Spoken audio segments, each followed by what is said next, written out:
LIC नाम ही काफ़ी है, आप सब जानते पहचानते हैं, और जिन लोगों ने IPO में लगाए उन्हें अलॉटमेंट भी भरपूर मिले हैं, इसलिए आपको और ज़्यादा अच्छे से याद है।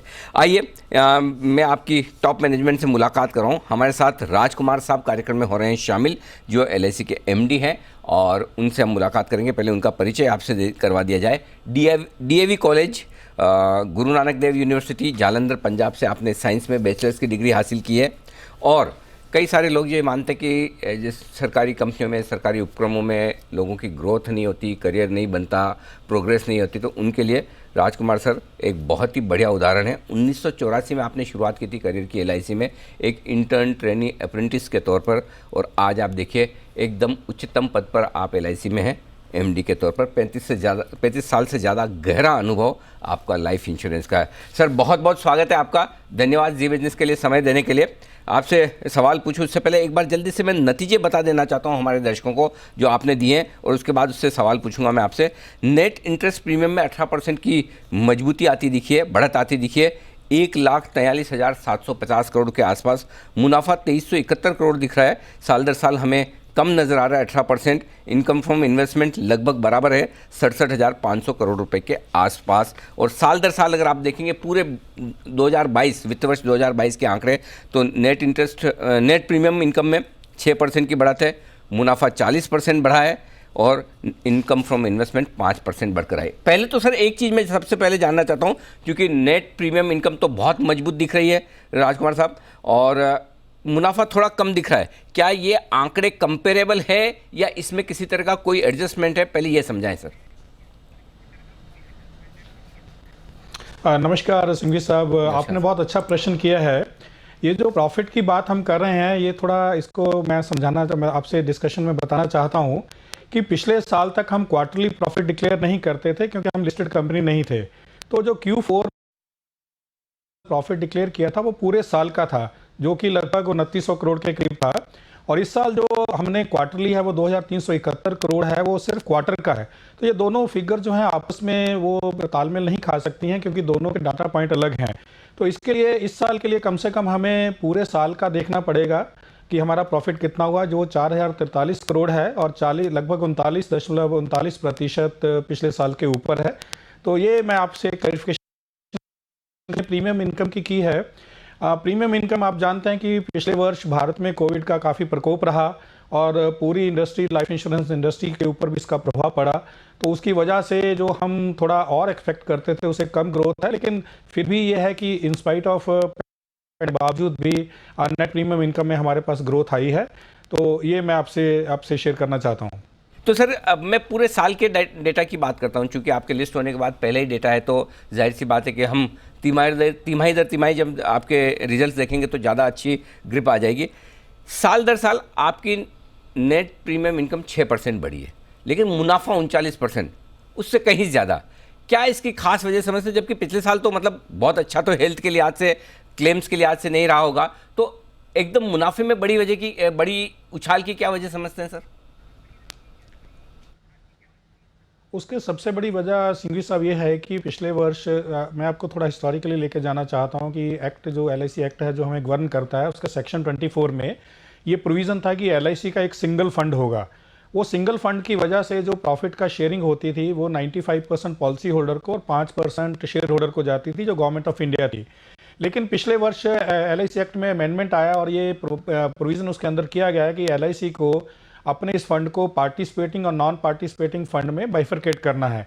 हालांकि ये प्रोविज़न को लाने के लिए हमारे पास 31 मार्च 2023 तक का समय था, लेकिन LIC ने उसको 30 सितंबर 2021 में ही उसको बाइफरकेट कर दिया।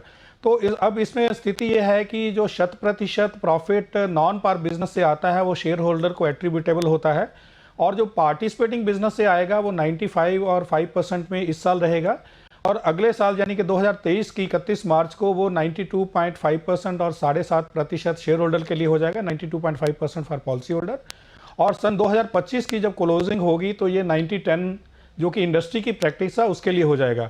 तो ये मेन जो प्रॉफिट में बढ़ोतरी आई है वो इसलिए आई है कि जो नॉन पार हमारा पार्टिसिपेटिंग बिजनेस है उसका प्रॉफिट का 100% अभी शेयर होल्डर को एट्रीब्यूटेबल है।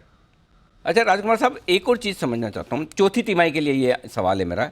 एक तो चौथी तिमाही में वो फर्स्ट ईयर प्रीमियम यानी कि नई पॉलिसी से कितनी प्रीमियम आई, जो मैं समझ रहा हूँ काफ़ी बड़ी उछाल दिखी है, यदि हाँ तो बताएं सर, और उसके पीछे कारण क्या है। और दूसरा ये कि इस तिमाही में कितनी नई पॉलिसी एलआईसी ने इशू की है, जरा वो आंकड़ा बताएं सर।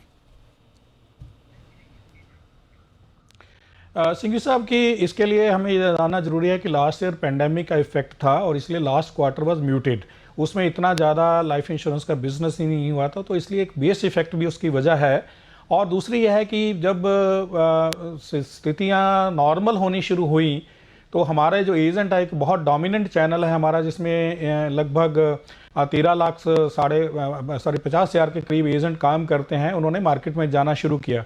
तो एक तरह से आप कह सकते हैं कि जो एक्टिविटीज़ हमारी रुकी हुई थी उनको बढ़ाने की वजह से ये आंकड़ा जो है हमारे सामने आया है कि एक बहुत अच्छी ग्रोथ हमें Q4 के अंदर प्रीमियम और पॉलिसी के सेल में हमें मिली है, और जिसकी वजह से हमने अपनी मार्केट में जो स्थिति है वो सुदृढ़ की है in respect of sale of policies.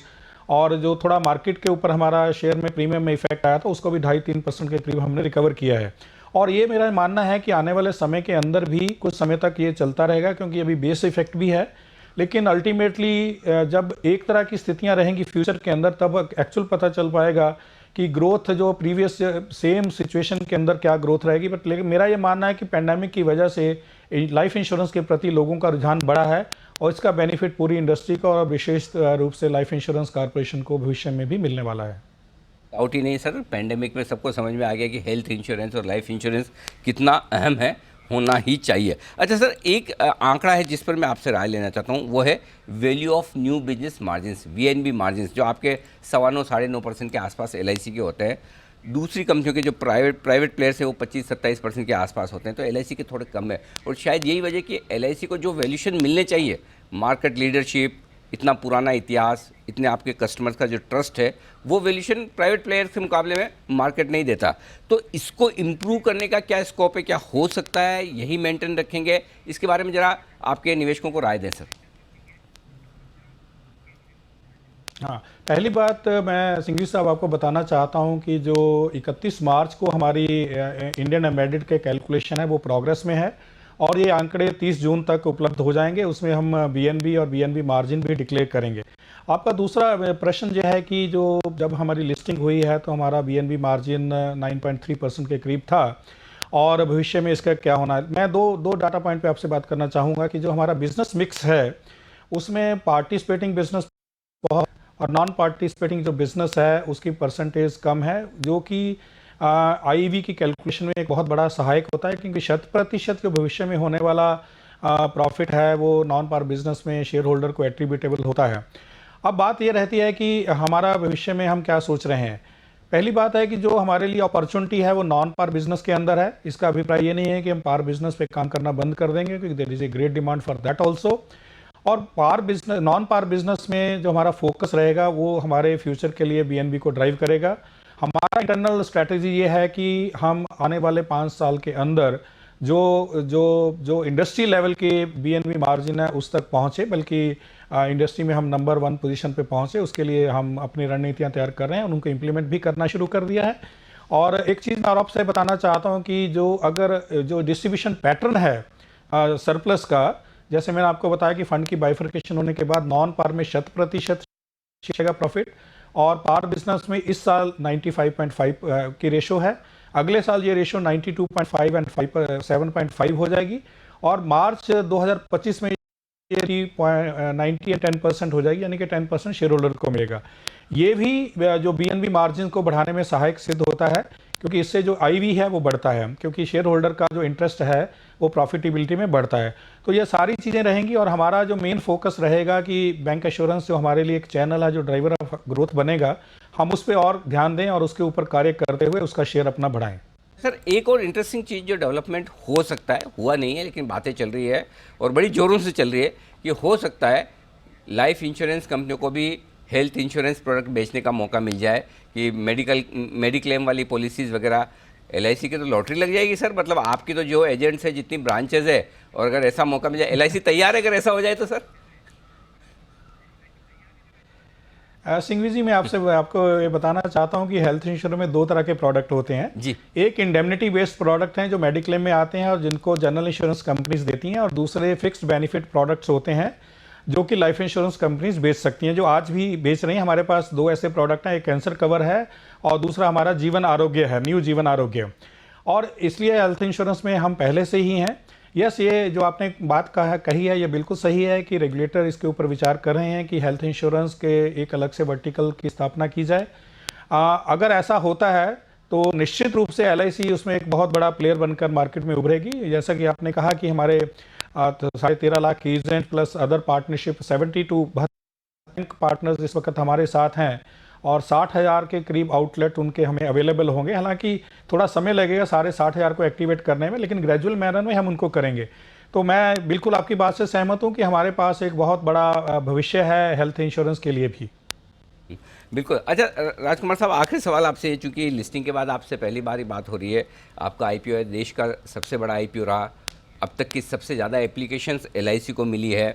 आपने निवेशकों का ख्याल रखते हुए, पॉलिसी होल्डर्स का, रिटेल इन्वेस्टर्स का, एम्प्लॉयज़ का ख्याल रखते हुए अच्छा खासा डिस्काउंट भी दिया और इस आईपीओ में लगभग सबको अलॉटमेंट मिले।